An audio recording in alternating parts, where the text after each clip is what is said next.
Banyak dari kita yang ingin mempelajari suatu bahasa tertentu, dalam kasus ini yaitu bahasa Jepang.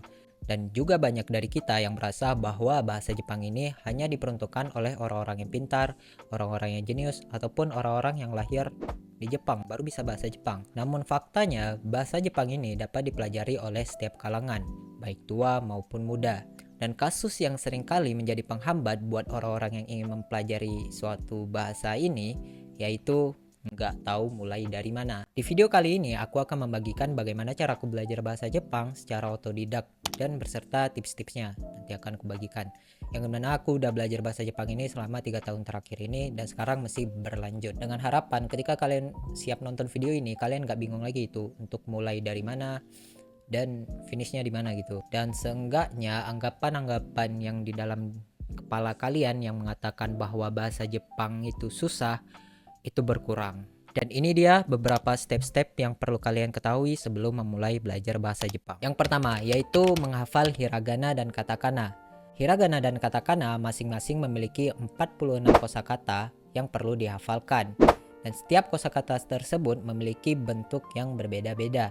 Yang dimana hiragana ini dipakai untuk menulis kosakata asli dalam bahasa Jepang. Sedangkan katakana adalah bahasa serapan yang ditulis dalam bahasa Jepang. Untuk contoh mudahnya, ketika kalian mendengarkan sesuatu dalam bahasa Jepang yang ketika diucapkan dalam bahasa Jepang tersebut itu seperti bahasa asing yang pernah kalian dengar. Contoh mudahnya begini, ketika kalian mendengarkan sesuatu ataupun membaca sesuatu dalam bahasa Jepang dan ketika kalian membaca atau mendengarkan hal tersebut, kalian merasa ini bahasa Jepang ini kok kayak bahasa Inggris ya? Ini kok kayak pernah dengar ya di dalam bahasa Inggris? Itu biasanya ditulis dalam huruf katakana. Untuk contohnya seperti ini. Kalau dalam bahasa Inggris itu computer terus diserap ke dalam bahasa Jepang itu menjadi komputa dan itu ditulis huruf katakana karena itu berasal dari bahasa Inggris. Kalau asli dalam bahasa Jepang itu ditulis oleh huruf hiragana.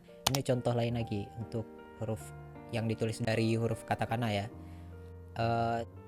TV dalam bahasa Inggris itu television.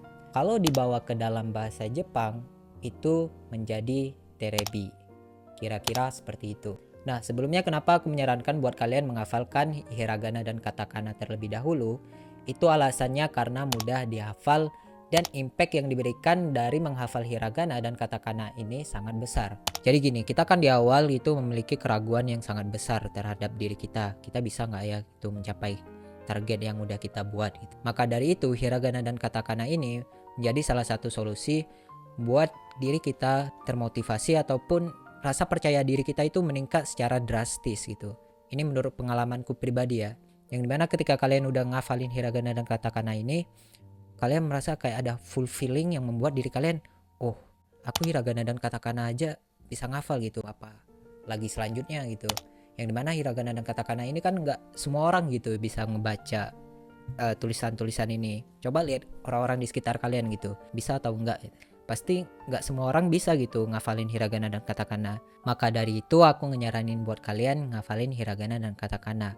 Dan aku menyarankan buat kalian yang ingin mempelajari hiragana dan katakana ini bisa lewat di Wokumu Japanese Class. Kalian bisa typing aja katakana Wogomu, hiragana Wogomu. Itu hanya 2 video yang perlu kalian pelajari.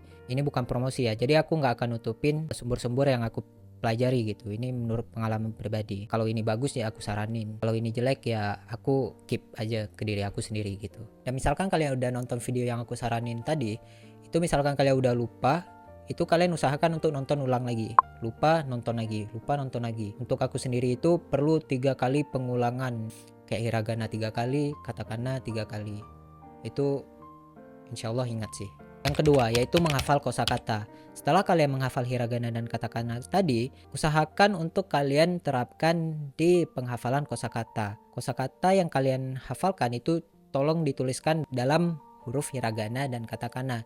Jangan pakai romaji. Walaupun kalian masih ngelihat huruf-hurufnya gitu, itu nggak apa-apa. Tapi paksain untuk tulis dalam huruf hiragana dan katakana, jangan pakai romaji. Karena sebelumnya kita hanya mengetahui bentuk dari hiragana dan katakana tadi. Sedangkan untuk memperlancar kalian bisa menulis huruf hiragana dan katakana ini, kalian harus menerapkannya di penghafalan kosakata. Yang dimana menghafal kosakata dan belajar menulis itu dilakukan secara bersamaan. Dan kasus yang paling sering yang dialami orang untuk menghafal kosakata yaitu susah menghafal. Dan di sini aku nggak akan membagikan bagaimana caraku menghafal kosakata, yaitu dengan metode plesetkan dan ilustrasikan.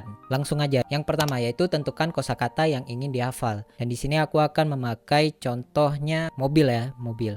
Yang kedua yaitu cari tahu arti dari kosakata yang udah kita tentuin tadi. Aku kan udah nentuin mobil. Terus kita cari arti dari mobil ini apa artinya? Kuruma kan? Kuruma.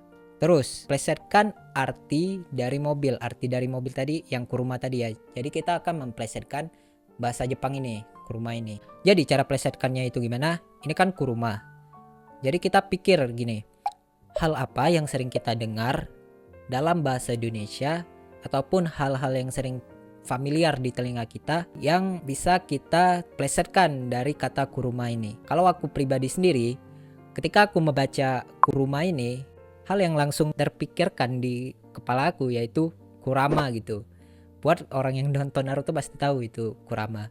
Terus kalian langsung ilustrasikan aja Kurama di bawah dan mobil ini tetap gitu. Ini kan udah tahu, di sini ada mobil dan sini ada Kurama. Jadi mobil dan Kurama ini kalian satuin menjadikan suatu ilustrasi. Untuk ilustrasinya itu nggak usah bagus-bagus banget gitu. Kita gambar yang lucu-lucu aja gitu, yang mudah diingat di kepala kita. Jadi hasilnya gini. Kurama naik mobil. Metode ini membuat kita dua kali lebih mudah untuk mengingat kosakata yang ingin kita hafal. Yang kedua yaitu mempelajari cara membuat pola kalimat dalam bahasa Jepang. Dalam pola kalimat bahasa Indonesia yang udah kita pelajari ketika SD itu SPOK, subjek, predikat, objek, keterangan. Sedangkan pola kalimat dalam bahasa Jepang itu SKOP, subjek, keterangan, objek, predikat. Sebelumnya, buat kalian yang nggak tahu apa itu subjek, predikat, objek, keterangan, aku menyarankan buat kalian mengetahui itu dulu. Apa itu kosakata yang masuk ke dalam predikat, apa itu kosakata yang masuk ke dalam objek, apa kosakata yang masuk dalam keterangan. Itu perlu dipelajari terlebih dahulu sebelum kalian membuat pola kalimat dalam bahasa Jepang. Kan udah tahu nih, dalam bahasa Indonesia itu SPOK, sedangkan bahasa Jepang itu SKOP. Kata kuncinya di sini yaitu terdapat pada P, yang dimana di dalam bahasa Jepang predikat itu selalu di akhir. Untuk mempermudah kalian memahaminya, kita langsung aja masuk ke contoh. Untuk contoh pertama yaitu saya membaca buku. Ini contoh yang dasar banget ya. Hal yang perlu kalian lakukan di awal yaitu mengetahui arti dari setiap kata-kata ini ya kan. Saya, kita turunin aja dulu. Watashi membaca, yomimasu, buku, hong. Saya membaca buku. Kalau kita langsung baca seperti ini menjadi watashi yomimasu hong. Dan ini adalah pola kalimat yang salah dalam bahasa Jepang. Kalau kalian ingin membentuk pola kalimat dalam bahasa Jepang yang benar, kalian ingat aja kata kunci yang aku bilang tadi. Predikat selalu di akhir. Predikat yang mana? Ini kan predikat ya kan. Ini kalian tarik aja ke samping ini. Jadi watashi hong yomimasu. Dan ini adalah pola kalimat yang benar dalam bahasa Jepang. Dan ini untuk contoh kedua, saya memakan apel. Kita artiin aja dulu. Saya watashi makan tabemasu. Apel ringo. Kalau kita langsung baca watashi tabemasu ringo. Dan ini adalah pola kalimat yang salah. Ingat tadi kata kunci tadi. Partikel selalu predikat selalu di akhir. Kita tarik ini predikat di akhir, dan ini adalah pola kalimat yang benar dalam bahasa Jepang. Watashi ringo tabemasu. Next step selanjutnya yaitu mengetahui apa itu partikel. Jadi partikel ini sangat berkaitan dalam pembentukan suatu pola kalimat. Jadi fungsi partikel ini apa sih? Jadi fungsi partikel ini adalah memperjelas hubungan dari setiap kata per kata. Jadi maksudnya gini, dari setiap kata itu memiliki partikel. Misalnya kata partikel, kata partikel, kata partikel. Sebelum kita masuk ke contoh, untuk lebih mudah kalian memahaminya, kalian screenshot aja dulu ini, ataupun kalian catat terlebih dahulu. Udah, 1, 2, 3. Jadi kita langsung aja pakai contoh yang kita pakai di pola kalimat tadi. Saya membaca buku. Watashi wa hon o yomimasu. Seperti yang kalian ketahui tadi, fungsi dari partikel ini yaitu memperjelas setiap kata per kata yang terdapat dalam kalimat. Jadi kayak kata, partikel, kata, partikel, kata. Itu kata kuncinya. Jadi yang perlu kita ketahui, kenapa di sini terdapat partikel wa. Untuk memahami partikel ini, jadi kalian perlu menghafal setiap fungsi-fungsi dari partikel. Fungsinya bukan arti dari partikel itu ya. Jadi setiap partikel itu memiliki fungsi yang berbeda-beda. Jadi saya membaca buku. Watashi wa hon o yomimasu. Sebelumnya kita harus tahu dulu fungsi dari partikel ini. Jadi setiap partikel memiliki fungsi yang berbeda-beda. Yang dimana kalau partikel wa sendiri itu memiliki fungsi yang udah kalian catat tadi untuk penanda subjek. Subjek di sini yaitu adalah si watashi. Terus kita lanjut lagi, watashi wa.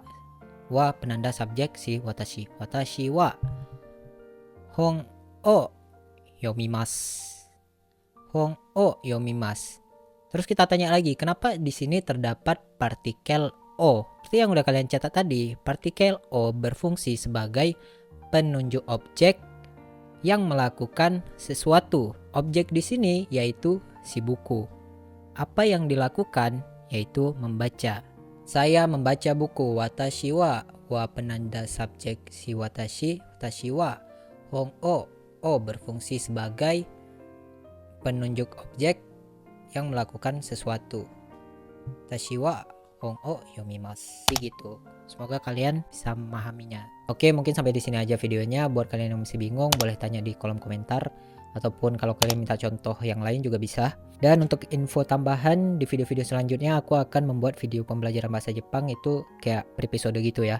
Dari episode 1 yang paling rendah, terus kita nanti akan naik ke tingkat-tingkat yang lebih tinggi lagi. Kayak episode 1, episode 2, kayaknya bertahap gitu. Sesuai dengan buku Minano Nihongo. Buku ini ya, sesuai dengan buku ini. Jadi satu episode itu satu pembelajaran gitu. Mungkin sampai di sini aja videonya. Buat yang udah menonton, terima kasih banyak. Gua Rival Sam dan sampai jumpa di video selanjutnya.